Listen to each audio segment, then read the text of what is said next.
The training round struck the sand a full meter to the right of the target, and the echo of gunfire barely covered the sting of humiliation spreading across her face. Cadet Lena Ward lowered her rifle, her breath shaking as if something inside her had cracked open. The other trainees were already whispering, and even though she kept her eyes forward, she felt each quiet laugh like a weight on her back.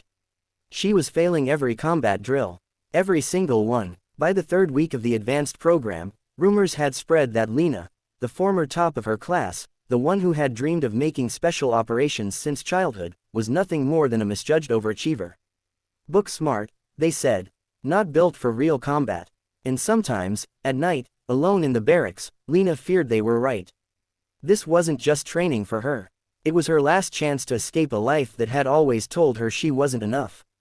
Growing up, she'd been the quiet girl with trembling hands in a stubborn dream. She joined the military because it was the only place that didn't laugh at her for trying to be strong. But now, even here, she was falling apart. Her instructor, Staff Sergeant Keenan, shook his head again that morning as she failed the close quarters drill for the 5th time in a row. "Ward, your hesitation is going to get you or someone else killed." Reset. Again. She reset. She failed again. The humiliation pressed in until she could barely breathe. When dismissed, she walked to the edge of the training field, dropped onto a crate, and stared at her trembling hands. "Why can't I do this?" she whispered. She had the knowledge. She had the desire. But something inside her froze every time the pressure rose. That afternoon, the SEAL commander arrived on base for his monthly oversight inspection. Commander Rafe Maddox, legendary, intimidating, a living myth among the recruits. Stories said he'd once dragged a wounded teammate 5 miles under fire. Lena had seen him only once before, passing through the hallway like a storm with boots on. He was not someone trainees spoke to. Ever. But as fate would have it, he noticed her. Training resumed under the blistering sun, and still, Lena fumbled every drill. Her shots wavered, her reactions lagged, her footwork collapsed, and when they moved to the final test of the day, the combat simulation maze, she hesitated at the entrance, shoulders heavy with defeat. "You're up, Ward," Keenan barked. "Try not to get lost this time." She stepped into the maze, but her fear won again. The simulated enemy popped from behind a corner, and Lena froze. The buzzer screeched. Hit. She'd been virtually killed, again. When she exited the maze, the other trainees avoided eye contact, embarrassed for her. Commander Maddox had been watching. He walked toward her with slow, deliberate steps, the kind that made people straighten even if he wasn't looking at them. Lena stiffened, terrified she was about to be dismissed from the program. She braced herself for the words she'd heard her whole life, "Not good enough." He stopped a few feet from her.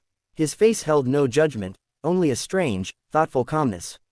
"Cadet Ward," he said, his voice even. "You're not failing because you're weak.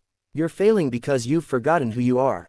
She swallowed hard. "Sir, I don't know what that means." He studied her for a long moment, then spoke 2 words, 2 soft, steady words that cut deeper than any lecture.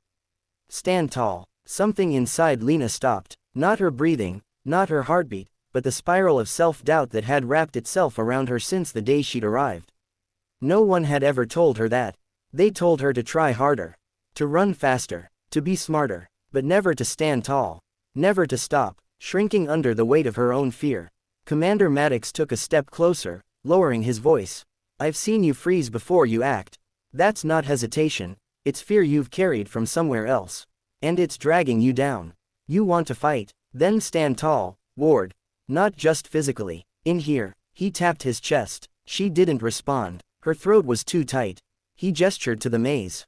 Again. Lena walked back toward the entrance, but something was different. Her shoulders weren't hunched. Her breath wasn't shallow. She planted her feet, straightened her spine, and lifted her chin. She repeated the words in her mind like a heartbeat, "Stand tall." She entered the maze. This time she didn't freeze. When the first target swung into view, she reacted without hesitation, clean, sharp, instinctive. Her shots landed true. She cleared the next corner with controlled movement, heart pounding in a way that felt powerful, not panicked. The doors slammed, dummies popped up, lights flickered. She flowed through the simulation with a clarity she'd never felt. When she reached the final door and exited, the buzzer blared, "Success." The trainees stared, stunned. Even Keenan blinked like he'd seen a ghost. But Lena didn't look at any of them. She turned toward Commander Maddox, who watched with arms folded, a nearly invisible smile at the edge of his mouth. Lena felt something warm bloom in her chest, pride, for the first time in months. Over the next 2 weeks, everything changed. Lena trained harder, moved with purpose, and repeated the same 2 words in moments of pressure. She wasn't perfect. She stumbled, missed, messed up. But she didn't crumble. She no longer fought against her fear, she stood tall in spite of it. And slowly, her performance soared. One evening, after nailing the live fire test that had haunted her for weeks, she walked off the field and found Commander Maddox standing nearby. She saluted. "You found your footing," he said. "I found myself," she replied. He nodded once. "Good. The battlefield isn't conquered by the strongest fighter, Ward. It's conquered by the one who stands tall even when they think they can't." On graduation day, Lena marched across the stage with tears burning behind her eyes. She was no longer the girl who froze. No longer the cadet who doubted every step she took.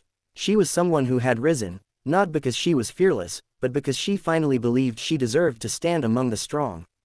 As the trainees cheered, she caught a glimpse of Commander Maddox watching from the back, a quiet nod of approval that said everything her heart had waited years to hear. She had stood tall, and it had changed her life.